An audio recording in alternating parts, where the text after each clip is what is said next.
And welcome back, ladies and gentlemen, to another episode of the Report Card. I have with me the Dean of Open Mic U, Coach Van Pettaway. How you doing today, Coach? I'm awesome. I'm feeling great today. This is a great day that the Lord has given us, so I'm ready to go. Yes, sir. It's a great day He has given us, and they said, I was glad when they said unto me, let us go into the house of the Lord. I'm all right with that, sir. And with that being said, sir, you got your pen out for this week, sir? We got it. We got it, and we're ready to lock and load for this week's report card, sir. And, of course, we're going to save your beloved A&M for last. So we'll let you roll right on through the list, sir, starting off with your grades for this week. Well, Texas Southern battled in Arlington, Texas, and Texas Southern came out on top 24-0. So I'm going to give Texas Southern an A for that performance. And I'm sorry to say, but Southern has to get a D. They didn't score. Yes, sir. I gave them an A+, and I'll tell you why. Texas Southern, that is, I gave an A+. Not only did they win, Coach, and as you mentioned, they got the shutout, that was the first time since 1971 that Texas Southern has shut out Southern University. Wow, that's amazing. That is absolutely amazing. Andrew Body looking like a thousandaire. I can't call him a millionaire yet, unless he got an NIL deal I don't know about. But looking like looking like gangbusters as Texas Southern got the huge win, which is going to offset probably the rest of the West. We'll see how all that pans out at the end of the year. Texas Southern win, and of course you made the mention of Southern. I gave them a D as well, and I gave them a D because of the shutout. I almost gave an F, but I remember that I want to be a little lenient and on the curve, but a very underperforming effort by Southern Jags, and be interested to see how they rebound this week coming up. Yep. Who do you have next, sir? Well, next it was Grambling State going down to Jackson State. Jackson State came on top 66-24. I'm going to give Jackson State an A for their performance, and for Grambling, I'm sorry, but I have to give them a D for this performance. I thought they should have shown up better. I don't think a conference school is supposed to be that much better than another. So that's Absolutely. why I'm going to give them a D, and Jackson State gets an A. Yes, sir. I'm in total agreement with you on that one. Jackson State looked like they were struggling in the first half, but I guess Deion Sanders waved that magic mojo wand, and they came out strong. So I'm in the same accord with you, sir. An A for Jackson State and a D for Grambling. Grambling shows some signs of life, in particular defensively, but still trying to find themselves on the offensive side of things. So they will try to get a chance to get things right. I believe they're playing Bethune-Cookman this week. Oh, yeah. Right, and up next you got Delta State going down to Mississippi Valley and beating the Delta Devils 28-17 in Itta Bena. And for Mississippi Valley losing to a Division II school, I'm going to give them a D-. Yes, sir. I was so disappointed in that one, Coach. Yep. I really thought that this was going to be a statement game, even though they were playing Division II. It was just a statement game, being at home and everything. And I was so, and I really almost got that red F pen out. I really did. But I gave them a D-. And for whatever reason, I know sometimes schools play down to their opponent, but it was just mesmerizing, and if I might add, a tad bit embarrassing. Oh yes. I agree with you on that. And next up, Doc, we have Arkansas Pine Bluff going out to Stillwater, Oklahoma to play Oklahoma State. Oklahoma State won that game 63-7, and in that game with only 7 points, I'm going to give Arkansas Pine Bluff a D because they left some of that offense back in Pine Bluff. They put 76 points on the board the week before. Then they turned around and only scored 7, and they got that late in against Oklahoma State. So they're going to get a D today. Yes, sir, D as well. I almost gave them a C minus, but I said, no, I'm going to stick with the D because they whooped up mercifully on the North American Stallions. Yep. And so they say that karma coming back in their face. But hopefully they'll get a chance to recover, the checked and cleared so the wounds don't hurt as bad that they can pick up with their next opponent. It was a short week because of the buys for FAM but we got Alcorn, man. We're not finished yet. We still got Alcorn State. Probably had the best game of the week. Alcorn State beat McNeese State 30-19 down in Lake Charles, and Alcorn gets an A. They get an A. They go on the road. They beat another FCS school, and I'm proud of what they've done. I'm giving them an A+, Coach, and the reason being, yes, they did go on the road. Yes, they did beat the Southland opponent, and I have been itching like a madman to find a way for the SWAC schools to beat Southland and MEAC opponents because we have been struggling hard. And watching how they let McNeese get away last year, 31-27 at home, but they got themselves together, and I just love how Fred McNair just finds a way to motivate his guys, regardless of what he has to deal with and work against. He finds a way to get those teams prepared. So I gave him an A+, sir. Right. And then we have your beloved Panthers. They were at home against Incarnate Word. They lost 31-14. And I had to give your Panthers a C because they were at home playing another FCS school, and I thought they would do a little better than 14 points at home. Coach, I love my Panthers. I love them. But if I tell you I was so disappointed, not in the fact that they lost, but the inability to collectively move the ball offensively.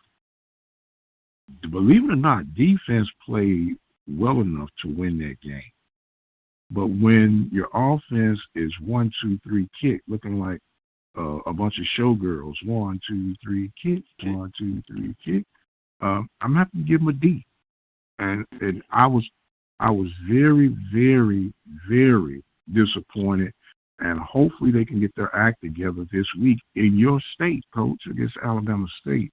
But this past week's performance, and I almost gave them a D-. I really did. But I'm going to give them a D this week. I give them a D. Right, and last but not least, oh my goodness, Alabama A&M hosting Austin Peay, and they were on the short end of the stick, 28-3, and I gave my Bulldogs a D. Yes, sir. And I was, I guess I was more disappointed in how we showed up offensively. Only 3 points, your first home game. Excuse me, is not a good way to start the season. It's 28-3, so I had to give them a D. Yes, sir. Well, I'm giving them a D as well, Coach, but I want to ask you, what do you think is the challenge right now for the Bulldogs? Well, I think they missed Glass, and then, of course, the wide receivers. Jenkins is playing well, but he's not getting enough help from the other wide receivers. I think they got some injuries that's holding them back at the wide receiver position. But Austin Peay, they just turned it up, especially in that second half. They turned it up on us, and we just didn't come out with the fire that you normally would see in your first home game. Yes, sir. Well, Austin Peay has been eating good off of SWAC meat, taking care of Mississippi Valley 41-0, and now 28-3 over your Bulldogs. They've only given up 3 points in 2 games, Coach, and scoring a whole bunch of points. That's not a good sign for the conference. Not at all. But as they say, we live and we learn. But now the rubber meets the road, Coach, and the grades might start getting a little bit tighter now as we get deeper in the conference play to see how things going. Who are you going to be looking at this week, Coach, for your featured games of the week? Well, I'm going to be looking at Prairie View going to Montgomery to play against Alabama State. I think that's going to be a very pivotal game. And then also with my team, my Bulldogs going down to Florida A&M, the battle of the A&Ms in Tallahassee. I think that's going to be key. Yeah, I think that's going to be a critical game for both teams. Both teams are not playing as well as expected or anticipated, and I think it's more pressure on FAMU than your Bulldogs right now because the win that they have was against Albany State. Correct. And they look lackluster. They did show some signs against University of North Carolina, but man, they've been really, really struggling. So it's going to be very interesting to see how that one pans out. And I'm interested to see how Prairie View put together anything if they can offensively against the Hornets as well on that one. So it's going to be a very interesting week, sir. And I think the grades have just been registered. I think the register is saying, okay, they've been filed and going, and that's going to take care of us for this week, sir. Yes, it is. Yes, it is. It was a great week in the SWAC, and we saw some great games. There were some great games played this weekend, and I look forward to next weekend. Yes, sir. I'm looking forward to it as well, but I wanted to ask you your insight. Of course, Coach Deion Sanders has been vocal about some things, and let me put this side note in it. Some of the things that he's been vocal about is not brand new. They've been discussed for years, but with Deion Sanders having a new set of eyes on the things and a bit more vocal point and reach than I guess your common SWAC observer would have, has brought to light some things. And wanted to ask you about his one to discontinue the Southern Heritage Bowl against Tennessee State. Do you agree with that? If so, why and why not? Well, I think his point is that with the way they draw at home, if they're bringing 60,000 into Jackson, that's more money they could be making having an extra home game. I think what he's saying is that they make more money with a home game than what they're getting from the Heritage Classic. So that might be a call for the Heritage Classics if you want to keep them. Deion is saying y'all need to up the money. They're getting them for peanuts, and Deion wants steak money. He doesn't want any peanut. I mean, he wants filet. He does. He's not looking for skirt steak. He wants the real deal. So I agree with him. If you can make more at home, you should be playing at home. And if you look around the country, most of the other schools that have winning traditions, they only play on the road for their conference opponents. They don't play classics and unless they're getting a great payday. So if the payday is not there, I agree with him.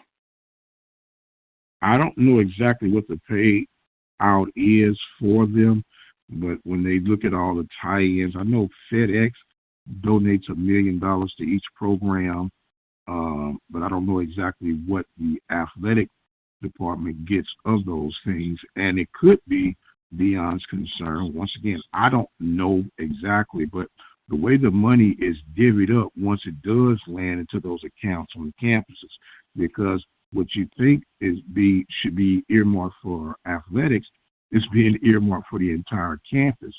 And Deion is probably saying, wait a minute now, we going out here getting banged up and bruised. Let us be able to get the lion's share of the money that's coming back in from our labor. And I agree with him on that. Oh, I totally agree. I totally agree on that. Yes, sir. Right, and I think it's a wake-up call for the Heritage Classic. They got to come up with more money if they want to keep Jackson State because they're the draw. That's who the people are coming to see. They're coming to see Deion and Jackson State. Yes, no doubt about it. No doubt about it. And so as they say, to be continued, and we'll see how these things go on. Will the classics be rewritten as we once upon a time knew them, not just for Jackson State, but for all across the gamut, because the SWAC is built on classic games. Right, but see, if they're if they're between conference schools, that's one thing, but they're going outside of the conference to play a classic, and I think that's what he's saying is by the time you figure in your expenses, they're not making any money. Right. Because right. he did mention that in one of the articles that by the time you pay for the band and the people that from the administration that go out there, that you're not making any money, you're not bringing anything home. Your net is what he's concerned with. Right. You're having a good time, but nothing but distant memories to show in your account. Right. See, that's just like down his that way where Monroe came in here to play Alabama last week, and Coach Bowden says that was just a trip for them to redo their weight room. So they get, you get over $1 million out of a game. They clearing over $1.5 million, and that money's going straight to the to the football program rather, to go toward their weight room. So if Dion is saying that that's the kind of model he wants to see at Jackson State, I'm all for it. Anything to improve the facilities, your athletic facilities, because in both cases, a lot of the money that the athletic teams bring in, the lion's share of that money goes to the administration or to the general fund, rather. And that has got to be a model, I don't even say revisit, but just totally destroyed. Right. Because it's not even worth it. You might as well compete within your own ranks and keep it in house. So right. We'll see how it goes. Well, Coach, we always appreciate you, sir, coming in and enlightening and sharing your knowledge and dropping some nuggets of growth for us here at the Open Mic. I want to give you some closing thoughts and comments for this week, sir. Well, I just want to, once again, thank you for this opportunity, and I also look forward to the rest of the year, and particularly this week in SWAC play, and I want everybody to be safe, and God bless. All right. He is the dean, the guru. We call him Coach Van Pettaway, and he's a Bulldog for life. I am a Panther for life. I'm the radio guy, Dr. Mike Prince. I want to thank you guys so much for joining in with us. Don't forget, you can follow me on Twitter at The Mike Prince Show. Subscribe to the YouTube channel, The Open Mic Broadcast Network. And don't forget, visit our website at obnradio.com. And until the next time, you guys be blessed, and we'll see you on the other side.